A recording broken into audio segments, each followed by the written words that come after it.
Meditations for every day in the year by Bishop Richard Challoner. Saturday after the second Sunday of Easter. Thy will be done on earth as it is in heaven.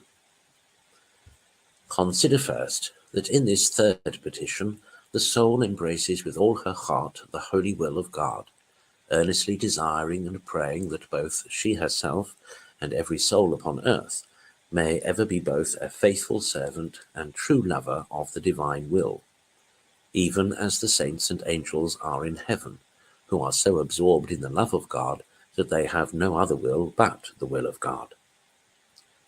So that this petition, like the two former, contains an act of divine love, a love of benevolence to God, inasmuch as the soul here desires to give all to God, and to bring both her own will and all other wills to him, that all may embrace, bow down, and adore, love, serve, and obey the sacred will of God, and conform to it in all things.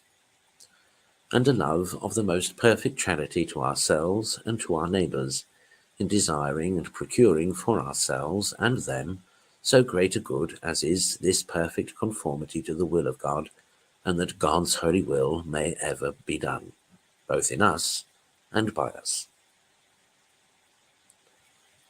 Consider, secondly, how just it is that we should ever adhere to the holy will of God, and pray with all our hearts that his holy will may be done in all things.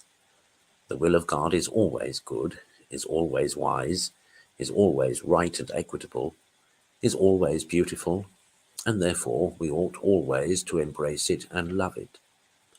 He perfectly knows what is best and what is best for us, and if we will leave ourselves in his hands, he will certainly order all things for the best, and therefore it is our wisest way, if we love ourselves, to give ourselves up to his holy will. The will of God is all-powerful and must take place, and therefore it is madness to set ourselves against his almighty will.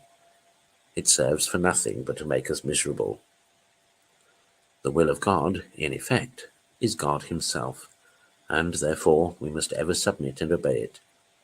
We must always bow down and adore his sacred will. Consider, thirdly, that the will of God ought to be the Christian's rule in all things. In all our deliberations, whether with regard to temporals or spirituals, we ought first to consult the holy will of God, crying out to him with the convert St. Paul, Acts 4, verse 6, quote, "Lord, what wilt thou have me to do?"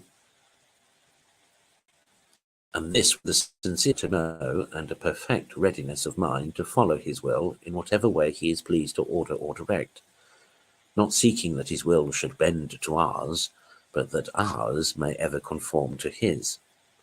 And as in all our doings we must, to the best of our knowledge and power, follow the will of God, so in all our sufferings we must resign and submit ourselves to his blessed will, assuring ourselves that nothing happens to us in this kind but by the appointment of heaven, and that all comes from the hand of him who knows what is best, because he is infinitely wise and sends what is for the best, because he is infinitely good and good to us.